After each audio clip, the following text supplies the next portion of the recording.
오늘은 마침 2월 달을 새롭게 시작하는 1일 날입니다. 여러분, 지난 주일에 이미 말씀드린 대로 오늘부터 3개월간 우리가 청북 행전 그 첫 번째 운동으로 여기 현수막에 써 있는 대로 솔라 스크립투라, 오직 성경으로 온 성도가 함께 말씀을 읽어가는 그 대장정을 시작하려고 합니다. 여러분, 라틴어로 솔라 스크립투라라는 이 말은 오직 성경으로라는 뜻입니다. 약 500년 전 중세 시대의 그 교회와 사회가 극심한 타락에 빠졌을 때 마틴 루터, 장 깔뱅, 쯔빙글리 이런 여러분의 종교 개혁자들이 교회와 사회를 개혁하기 위해서 일어났습니다. 그때 내세운 구호가 그 성경으로 돌아가자라는 뜻에서 솔라 스크립투라, 오직 성경으로 였습니다. 여러분, 그 학교 다니실 때 그 세계사 시간에 많이 배우셔서 기억하고 계시겠지만은 15세기, 16세기 중세 시대 때 유럽의 중세 그 정신 문명은 타락했고 인간 본성은 존중을 받지 못하는 그런 암울한 시대였습니다. 그때 인간으로 하여금 이 암흑 시대를 벗어나서 광명의 시대로 이끌어 가기 위한 운동이 일어나게 됐는데 두 가지 방향에서 일어났습니다. 알프스 산맥을 중심으로 해서 남쪽, 오늘날 이태리의 피렌체, 또 베네치아, 로마, 밀라노 등을 중심으로 한 한 가지 운동은 그리스 로마 문명으로 돌아가자, 그런 그 문예 부흥 운동, 인문 부흥 운동이 일어났습니다. 그래서 그 시대를 근본으로 돌아가자 하는 그 운동이 펼쳐졌다는 시대라고 해서 르네상스 시대, 우리가 세계사 시간에 배운 르네상스 시대, 그렇게 이름이 붙어 있습니다. 그리고 같은 시기에 또 하나의 줄기는 뭐냐면 이번에는 알프스 그 북쪽, 오늘날 독일, 스위스 등을 중심으로 해서 마찬가지로 이 암흑 시대를 벗어나기 위해서 남쪽과 똑같이 근본으로 돌아가자 하는 운동이 일어났는데, 그 남쪽과는 다르게 북쪽에서는 교회를 갱신하기 위한 종교 개혁 운동으로 일어나게 됐습니다. 그러면서 이 종교 개혁자들이 종교 개혁을 위해서 5가지 솔라, 오직 이것이라고 하는 5가지 구호를 내세우게 됩니다. 그 5가지 솔라는 바로 이런 내용입니다. 첫 번째는 우리가 계속 말씀드리는 대로 솔라 스크립투라, 오직 성경으로입니다. 진리냐 아니냐의 최종적인 권위는 오직 성경에만 있다는 뜻입니다. 다시 말해서 성경만이 기독교 교리의 유일한 원천이며 성경 밖에서 해석할 필요가 없다, 그런 주장을 담고 있습니다. 그리고 두 번째는 솔루스 크리스투스, 오직 그리스도로만, 이런 뜻입니다. 인간은 스스로 구원을 할 수가 없고 오직 십자가에서 인류의 죄값을 다 받고 하나님의 의를 완전하게 이루신 예수 그리스도의 은총을 우리가 덧입는 것만이 이것이 구원의 길이라는 것을 선포했습니다. 그래서 오직 그리스도만이라는 뜻으로 솔루스 크리스투스라는 말을 씁니다. 세 번째는 솔라 그라티아, 그래서 오직 은혜로만입니다. 오직 은혜로만.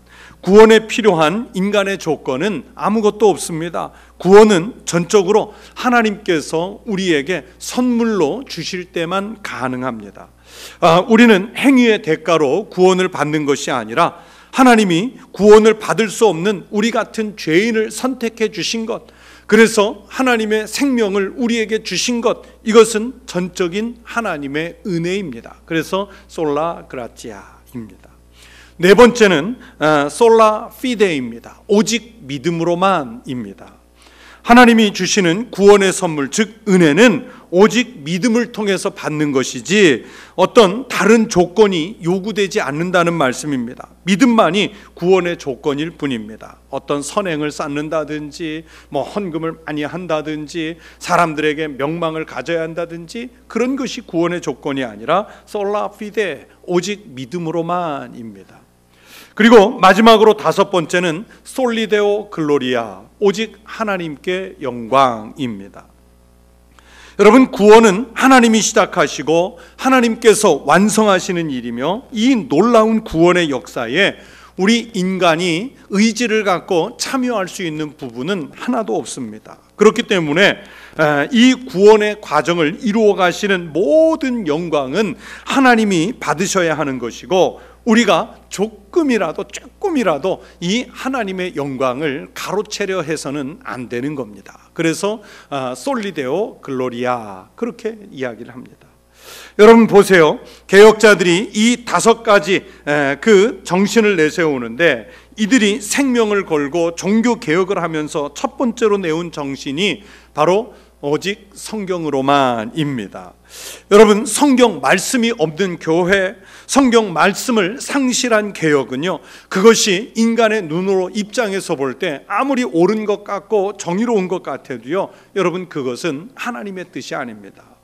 우리가 복음의 정신을 회복한다는 것은 의식을 개혁한다든지 제도를 바꾼다든지 하는 것이 아니라 하나님의 말씀, 즉 성경으로 돌아가는 것을 의미합니다. 성경이 없이는 기독교가 존재할 수 없고, 성경을 읽고 공부하지 않고는 진정한 그리스도인이 될 수 없고, 성경에 기록된 하나님의 말씀에 순종하지 않고는 성숙한 그리스도인의 삶을 우리가 살아낼 수 없습니다. 그래서 금년표 그리스도인, 복음으로 사는 사람, 이 정신을 구현하기 위한 그 첫 번째 발걸음으로 솔라 스크립투라, 성경으로 돌아가기 위해서 먼저 성경을 읽자는 그 운동을 전개하게 됐습니다. 성경을 읽어야, 그리고 성경에서 말씀하시는 이 하나님의 말씀의 음성을 들을 수 있어야 우리가 성경으로 돌아갈 것 아니겠습니까? 하나님의 말씀, 성경을 평생 동안 읽어야겠지만, 특별히 앞으로 3개월 동안은 우리 교회 모든 성도들이 최소 600장 이상을 읽겠다는 각오를 해주시고 열심히 읽으십시오. 우리 성도들이 그렇게 합해서 100만 장을 읽어낼 수 있습니다. 집에서도 읽으시고, 사무실에서도 잠시 짬을 내서 읽으시고, 새벽 기도에 오셔서 읽으시고, 또 교회 주보란에, 교회 소식란에 나오는 대로 화요일, 수요일, 목요일 이런 날 정해진 시간에 교회 오시면 함께 성경을 읽는 일에 참여하실 수가 있습니다. 여러분, 성경을 읽는다는 것은 우리 그리스도인들에게 있어서 선택사항이 아니에요. 교회 생활을 하면서 어느 교회에 다닐 것이냐, 그 교회에서 어떤 봉사를 할 것이냐, 누구를 사귈 것이냐, 무엇을 배울 것이냐, 여러분, 이런 것들은 선택사항이잖아요. 자기 적성에 따라서, 또는 시간과 형편에 따라서, 인간관계에 따라서, 내 믿음의 결심에 따라서 원하는 것을 우리가 택해서 할 수 있습니다. 열심히 할 수도 있고요, 남들보다 조금 못할 수도 있어요. 하지만 하나님의 말씀, 성경 말씀을 읽고 그 말씀에 대해서 배우는 것은 그리스도인이 내가 믿고 있는 이 신앙의 본질이 무엇인지를 알기 위해서 당연하게 해야 하는 일입니다. 누구는 하고 누구는 안 하고, 시간과 형편을 따져서 하고 안 하고의 문제가 아니라 필수로 해야 할 의무입니다. 그런데 하나님은 너무나도 당연하게 해야 할 이 일을 행하는 사람들에게 복을 주신다고 약속하셨습니다.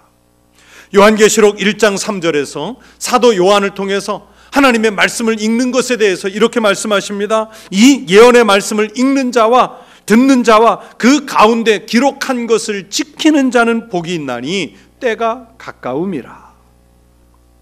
하나님의 말씀인 성경을 읽고 그 말씀을 듣고 그 말씀에 기록된 것을 지키는 자가 복이 있다고 말씀하십니다. 여러분, 그렇게 하는 것이 바로 복음으로 사는 그리스도인의 모습입니다. 복음의 말씀, 성경을 읽는다는 것은 우리를 그리스도인 되게 하며 우리가 하나님께서 내려주시는 복을 받을 수 있는 유일한 통로인 줄로 믿습니다. 지난주 설교에서 성경을 떠난 그리스도인은 바른 그리스도인이 될 수 없다고 말씀을 드렸습니다.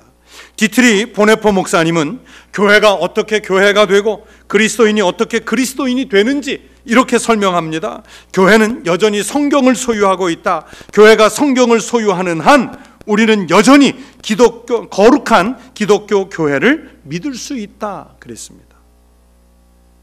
이 말을 더 쉽게 설명하면 성경이 있기 때문에 교회가 교회로서 존재하는 것이고, 성경을 외면하면 더 이상 교회가 교회일 수 없다는 말입니다. 다른 차원에서 해석하면 그리스도인은 성경을 소유해야 그리스도인이고, 그렇지 못하면 그리스도인이 될 수 없다는 뜻입니다. 교회가 성경을 소유하고 그리스도인이 성경을 소유한다는 것은 우리의 가슴 속에, 우리의 머릿속에, 우리의 모든 삶 속에 성경, 하나님의 말씀을 담고 살아간다는 그런 의미입니다. 어느 분은요, 성경을 읽지 않고도 몇 구절 듣거나 알고 있는 성경 구절로 자기 신앙이나 자기 주장을 펼치려는 분들이 있습니다. 보네포 목사님은 그런 부분에 대해서도 경계를 합니다. 보네포 목사님은 신도의 공동생활이라는 책에서 성경을 통전적으로 읽지 않고 자기 편리한 대로 몇 구절 읽고 그것을 자기 주장에 적용하려고 하는 것을 죄악이라고까지 말씀했습니다. 그리스도인이 아무리 사랑을 말하고 능력을 행사하고 정의를 주장해도 성경을 읽지 않으면서, 하나님의 말씀에 귀를 기울이지 않으면서 신앙을 얘기하면 그는 진정한 그리스도인이라고 말할 수 없습니다. 성경 말씀에 기반을 두지 않은 채 기독교 신앙을 말하는 그것이 바로 오늘 본문에서 말씀하는 예언을 사사로이 푸는 행위입니다. 자기 경험이나 자기 지식, 자기 기준으로 교회 생활이나 신앙 생활에 대해서 논한다면 그것이 바로 하나님의 말씀이 기준이 아니라 자기 마음대로 믿어가는 그냥 단순한 종교적 행위에 불과합니다. 실제로 목회하면서 만나는 성도들 중에는 성경을 그렇게 이용하거나 인용하는 분들이 있습니다. 저의 설교 속에 가끔 등장하는 미국의 유명한 저술가요, 영성신학자인 유진 피터슨이라는 목사님은 성경 읽기에 대한 책을 쓰시면서 아예 그 책 제목을 Eat this book, 이 책을 먹으라, 그렇게 잡았습니다. 여러분, 이 복음의 책, 하나님의 말씀이 담겨있는 이 성경의 책은요, 읽는 차원을 떠나서 영의 양식으로 먹어야 할 하나님께서 우리에게 주시는 양식입니다. 여러분, 금식 기도를 해보셨는지요? 저는 제가 능력이 모자라서 그런지, 아니면 아직까지 그만큼 절박한 상황을 만나지 못해서 그랬는지 40일 그 금식 기도는 해보지 않았습니다. 주변에서 40일 금식 기도를 하신 선배 목사님들을 몇 분 뵌 적은 있는데, 내가 40일 금식 기도를 해봐야겠다, 그런 생각을 해본 적은 별로 없습니다. 그러나 열하루, 열이틀 이런 금식은 제가 몇 차례 해봤습니다. 어떤 경우에는 이번에 열흘 동안 금식 기도 해야겠다, 그렇게 작정하고 열흘 금식 기도를 한 적도 있고, 또 어느 때는 목회적인 어려움을 만나서 주님이 이 문제에 대해서 응답을 주실 때까지 기도해야겠다, 그런 마음을 먹고 시작을 했는데, 사흘이 지나도, 닷새가 지나도, 일주일이 지나도, 열흘이 지나도 하나님이 응답을 주시지 않아서 그냥 길게 금식 기도를 한 적들이 있습니다. 그때 마음은 이대로 응답이 없으면 40일 가야 되는 거 아닌가, 그런 걱정도 해본 적이 있습니다. 근데 다행히 일찍 응답을 주셔서 그렇게 끝냈습니다. 여러분, 그렇게 금식 기도를 하면 처음에 2, 3일 동안은요, 음식 생각이요, 얼마나 간절한지 모릅니다. 세상의 모든 냄새가요, 다 맛있는 음식 냄새가 되는 거예요. 무엇을 먹어도 다 소화시킬 수 있을 것 같은 그런 마음이 듭니다. 그래서 처음 2, 3일 동안은 이번 금식 기도 끝나면 뭘 먼저 먹을까, 이 리스트를 정합니다. 리스트를. 이게 참 고통스럽다는 얘기예요. 그렇게 고통스럽게 기도하면서 살이 빠지는데 정확하게 하루에 1kg씩 빠집니다. 경험해 보신 분들은 아시겠지만은 먹지 않는 고통이 아주 심각하다는 것을 말씀을 드리는 겁니다. 그런데요, 영의 양식이라고 하는 하나님의 말씀을 먹지 않아서 우리 영혼의 살이 쭉쭉 빠져들어간, 그런데도 너무나도 태연하게 그 영혼의 살이 빠져가는 그 고통을 느끼지 못하고 태연하게 아직도 나는 그리스도인이다, 나는 배부르다면서 살고 있는 현대의 그리스도인들이 태반을 차지합니다. 여러분은 지금 하나님의 말씀, 영의 양식을 안 먹는 일 며칠째 금식하고 계십니까? 교회에서 교회학교 어린이들이 여름 성경학교나 겨울 성경학교를 할 때, 청소년들이 수련회를 할 때 식사하기 전에 길게 줄을 세워서 성경 말씀을 암송하게 하는 경우가 있습니다. 꼭 필요한 교육이고 그때 외운 말씀이 평생을 가기도 합니다.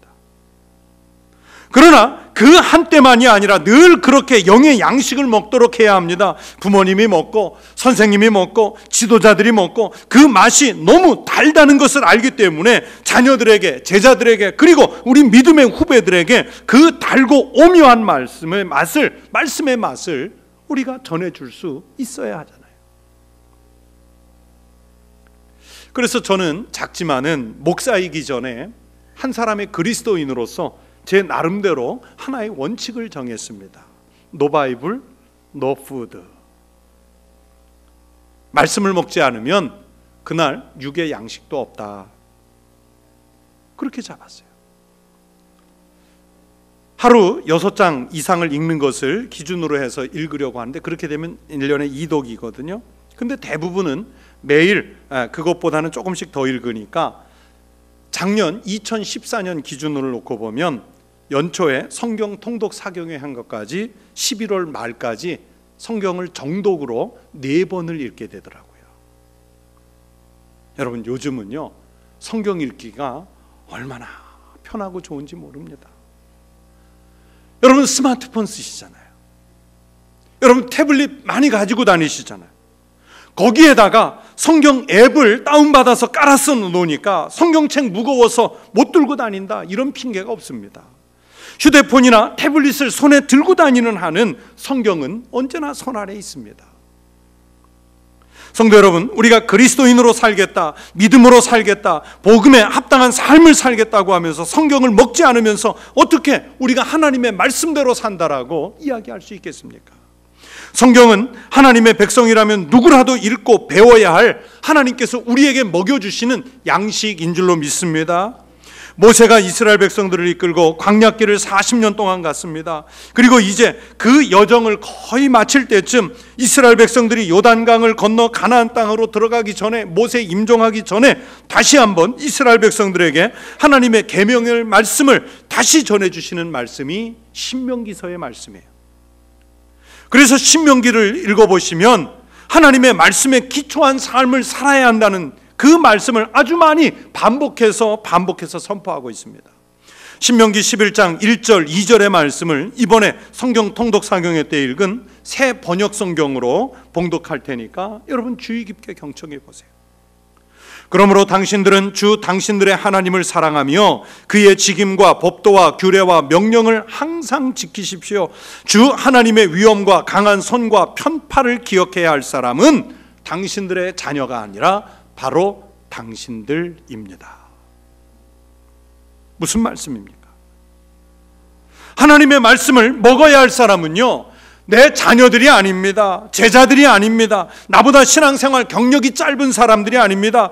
오늘 성경이 말씀하잖아요. 바로 당신들입니다. 즉 이 말씀을 듣는 나부터가 바로 말씀을 먼저 먹어야 할 대상이라는 얘기예요. 또 신명기 4장 6절에서 말씀하십니다. 당신들은 이 규례와 법도를 지키십시오. 그러면 여러 민족이 당신들이 지혜롭고 슬기롭다는 것을 알게 될 것입니다. 그들이 이 모든 규례에 관해서 듣고 이스라엘은 정말 위대한 백성이요 지혜롭고 슬기로운 민족이라고 말할 것입니다. 여러분, 이스라엘이라는 나라가 민족이 원래부터 큰 민족이고 원래부터 똑똑하고 원래부터 유명해서 세상 모든 사람들에게 그리고 인류 역사에 두각을 나타낸 것이 아닙니다. 하나님의 말씀을 받고 그것을 마음에 새기고 손에 메어 표로 삼고 이마에 붙여 기호로 삼고 집 문설주와 대문에 써서 붙여가면서 그 말씀을 읽고 암송하고 자녀에게 가르치고 말씀을 지켜서 살려고 했을 때 하나님께서 이스라엘을 세계의 많은 사람들 가운데서 말씀대로 위대한 백성이 되게 하셨어요. 역사에 등장했다가 명멸해간 그 무수한 민족들 가운데 하나님의 말씀을 받고 그 말씀을 가르쳤던 이스라엘 백성들을 그 민족들 가운데 지혜롭고 슬기로운 민족이 될 수 있도록 인도해 주셨어요. 오늘 본문 말씀이 성경이 어떤 책인지를 말씀합니다. 오직 성령의 감동하심을 받은 사람들이 하나님께 받아 말한 것임이라. 성경은 단순히 인쇄된 글이 아니라 그 활자화된 말씀이 성령을 통해서 우리에게 말씀하시는 하나님의 말씀입니다. 여러분, 성경의 저자들에게 성령님께서 감동을 주셔서 기록하게 하셨다면 그 성령님께서는 오늘은 우리들에게는 그 말씀을 읽고 이해해서 말씀대로 살아갈 수 있는 힘을 오늘 우리에게 주신다는 뜻입니다. 성령에 의지해서 하나님의 말씀을 읽을 때 그 예언의 말씀을 사사로이 풀지 않게 됩니다. 학벌이 높다고 자연히 성경까지 아는 거 아니에요. 교회에서 중직을 받았다고 성경을 자연스럽게 아는 것 아니에요. 교회 다닌 횟수로 배워지는 것이 아닙니다. 하나님의 말씀 성령에 매여서 읽고 배울 때 하나님께서 우리에게 하시는 말씀을 듣게 되는 것입니다. 여러분에게 묻습니다. 정말 예수님을 믿는 믿음의 삶을 여러분의 생활의 우선순위에 두고 계십니까? 예수를 믿는 것보다 더 중요한 일은 없습니다. 그러면 그렇게 중요한 신앙생활을 우리가 대충 할 수는 없는 일 아닙니까? 신앙생활을 대강 한다면 여러분, 이것은 아주 어리석은 일이에요. 여러분, 냉철하게 생각해 보세요. 지금 여러분이 예수를 믿고 있는 그 태도나 방식으로 사업을 하거나 직장 생활을 감당한다고 생각해 보세요. 아마 그런 식으로 대충 사업을 한다든지 직장 생활을 한다면 어쩌면 망하기 십상일는지도 몰라요. 그래서 세상 일은 정말 열심히 하잖아요. 꼼꼼하게 하잖아요. 세상의 다른 일은 정성을 다해서 하고 꼼꼼하게 하는데 왜 예수를 믿는 일은 여러분 적당히 하려고 하십니까? 우리의 믿음대로 하면 다른 무엇보다도 여러분, 이 신앙은 생명이 달려있는 문제 아니겠습니까? 여러분, 왜 말씀을 먹으려고 하지 않습니까? 영생의 문제인데 말입니다. 성경은 하나님의 말씀이 우리에게 어떤 영향을 주고 있는지 이렇게 말씀하십니다. 어리석은 자를 슬기롭게 하며 젊은 자에게 지식과 근신함을 주기 위한 것이니. 하나님의 말씀, 그 오묘한 말씀이 내 것이 되면 사람이 어떻게 변하는지도 성경이 말씀합니다. 지혜 있는 자는 듣고 학식이 더할 것이요 명철한 자는 지략을 얻을 것이라. 여러분, 하나님의 말씀을 깨닫게 되면 어리석은 자가 슬기롭게 된다고 말씀하십니다.